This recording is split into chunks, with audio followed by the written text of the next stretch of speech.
Texas is a state rich in history, culture, and folklore, making it one of the most haunted places in the U.S. From old towns to sprawling countryside, its lands are filled with tales of ghostly encounters and mysterious apparitions. Many say Texas's haunted reputation stems from its tumultuous past, with conflicts, natural disasters, and pioneering struggles leaving a lasting mark. Throughout its historic hotels, abandoned buildings, and storied landscapes, visitors often report eerie sounds, sudden chills, and ghostly figures, adding to Texas' legacy as a state where the past never truly fades away. Now we will describe the most haunted places of Texas. Number 1. Hotel Galvez in Galveston. Hotel Galvez in Galveston, Texas, is a beautiful, century-old building that draws visitors with its grand architecture and seaside charm.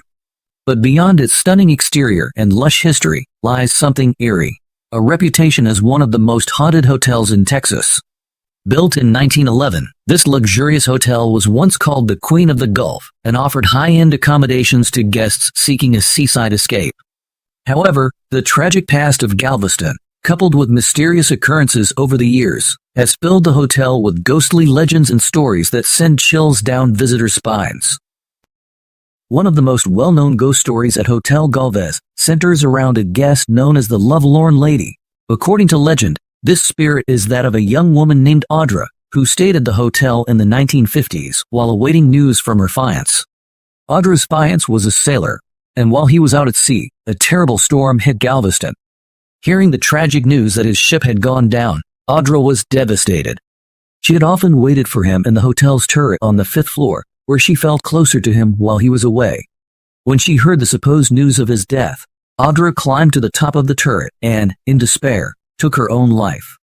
Tragically, it was later discovered that her fiancé had survived and was coming home. Today, many guests and hotel staff claim to see Audra's spirit wandering the 5th floor or sitting near the windows in the turret, staring out to sea, as if still waiting for her lost love. Audra isn't the only ghost said to roam the halls of Hotel Galvez. The building has seen many visitors pass through its doors over the years, and some of them may never have left. There are frequent reports of ghostly apparitions in the hallways, unexplained noises, and even the sensation of being touched by unseen hands. In some cases, guests have claimed to feel a strange, cold presence in their rooms, only to find nothing there. Some visitors have also reported hearing the faint sounds of children laughing or playing in the hotel's hallways and lobby, even in the early hours when no children are present. This has led to speculation that some of the spirits may belong to children who perished during Galveston's deadly hurricanes. The most intense haunting activity is reported in room 501, known among the staff as one of the most haunted rooms in the hotel. This room, located near the turret where Audra reportedly ended her life, is often the scene of strange occurrences. Guests have reported flickering lights, TV channels changing on their own, and doors opening or closing without reason. Some guests staying in room 501 have even felt as though someone invisible is in the room with them, moving around, watching, or even pressing on the bed as though lying beside them. Many of these guests, skeptical at first, leave with a newfound belief in the paranormal after experiencing these eerie happenings. The hotel's basement is also known for supernatural activity, particularly in the old spa area. Many visitors report sudden chills and strange sounds, while others have said they felt as though they were being watched. Even some staff members who have worked at the hotel for years are hesitant to go into the basement alone. Some believe that the spirits lingering there may be connected to the tragic history of Galveston, including the devastating hurricane of 1900, which claimed thousands of lives. Visitors and paranormal enthusiasts come from far and wide to experience the haunted charm of Hotel Galvez. The hotel even offers ghost tours, where guests can hear all the haunting tales and learn about the spooky occurrences firsthand. With the combination of its rich history, tragic past, and eerie encounters, Hotel Galvez has earned its reputation as one of Texas's most haunted hotels. Many guests have left convinced that they encountered something paranormal, while others are simply drawn to the mystery and allure of this historic landmark. Whether you believe in ghosts or not, Hotel Galvez offers an experience like no other. The chance to stay in a haunted room, hear ghost stories from other guests, or even catch a glimpse of Audra herself is enough to keep this legend alive. The hotel's long, haunted history adds a unique layer to the experience, blending Galveston's stormy past with tales of lost love, tragedy, and the unexplainable. Number 2. Goebman's Bridge. Goebman's Bridge, officially known as Old Alton Bridge, is a small iron truss bridge located in Denton County, Texas, connecting the towns of Denton and Copper Canyon. Built in 1884 to allow people to cross Hickory Creek, this bridge holds a dark reputation that is regarded as one of Texas's most haunted places. Known for the legend of a ghostly figure called the Goebman, the bridge has become a hotspot for paranormal enthusiasts, ghost hunters, and curious visitors who are brave enough to encounter its eerie atmosphere and frightening legends.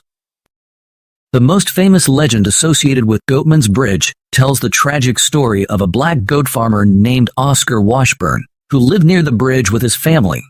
Washburn was known for his kindness and success in raising goats, and became locally known as the Goatman. People in the community respected his work, but his success and race drew the ire of some racist locals. According to the legend, in the 1930s, a group of angry Ku Klux Klan members decided to get rid of Washburn.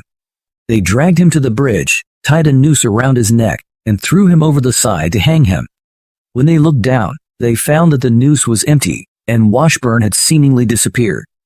Furious and frightened, they returned to Washburn's home and murdered his family, believing they had been cursed. Since that night, many claim that Washburn's ghost haunts the bridge, now known as Goebman's Bridge.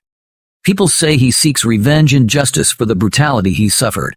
Those who cross the bridge at night sometimes report seeing the figure of a man with a goat's head waiting in the shadows, or even hearing goat-like sounds in the surrounding woods. Over the years, countless visitors have reported strange occurrences while visiting Goebman's Bridge, especially at night.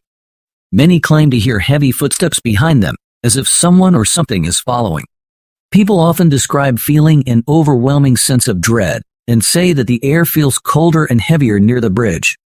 Some visitors even report seeing glowing red eyes watching them from the trees, adding to the bridge's terrifying atmosphere. Another commonly reported phenomenon is the smell of decaying flesh or burning meat near the bridge. Ghost hunters and paranormal investigators have visited the site multiple times and recorded strange sounds, unexplainable apparitions, and even disembodied voices, many of which urge them to leave. People also say that if you knock 3 times on the bridge, the Goatman might knock back, or that if you call out, "Goatman, I have your kids," a shadowy figure might appear in response. Visitors often test their courage with a popular dare involving turning off the car's lights while parked on the bridge at midnight. Many people who take this dare report that their car won't start after they turn it off, or that strange handprints appear on the windows. Some people also report that their car mysteriously begins to shake, or that they hear tapping sounds on the outside of the vehicle, even when no one else is nearby. The bravest visitors sometimes walk alone across the bridge at night, armed with flashlights and cameras, hoping to capture evidence of the Goatman. Some say they hear whispers and growls coming from the darkness, and a few have even reported faint touches or the sensation of being pushed. One visitor recalled seeing a tall, shadowy figure with the head of a goat and piercing red eyes at the end of the bridge before it disappeared. Goebman's Bridge sits in an area surrounded by dense woods, which can create a haunting atmosphere on its own, especially under the cover of night. The bridge has no lights, so the surrounding darkness heightens the fear of any unusual sights or sounds. The trees often create unsettling silhouettes, and sounds echo off the creek below, making every movement and sound seem amplified. Some skeptics believe that the terrifying experiences at Goebman's Bridge are due to overactive imaginations fueled by the ghost stories. Others argue that the bridge's isolated location and haunting atmosphere could trigger anxiety in visitors, making them think they're seeing or hearing things that aren't there. However, for those who have experienced these paranormal events firsthand, Goebman's Bridge remains a place of genuine fear and curiosity. Whether the ghostly figure haunting Goebman's Bridge is Oscar Washburn or something else entirely, the tales of the Goatman and other ghostly sightings continue to attract paranormal enthusiasts. The bridge's eerie legend and tragic story make it a place where history, fear, and mystery intersect, and many visitors leave with stories they'll never forget. For those seeking a thrill or a genuine encounter with the supernatural, Goatman's Bridge stands as a haunted landmark with chilling tales and a terrifying presence.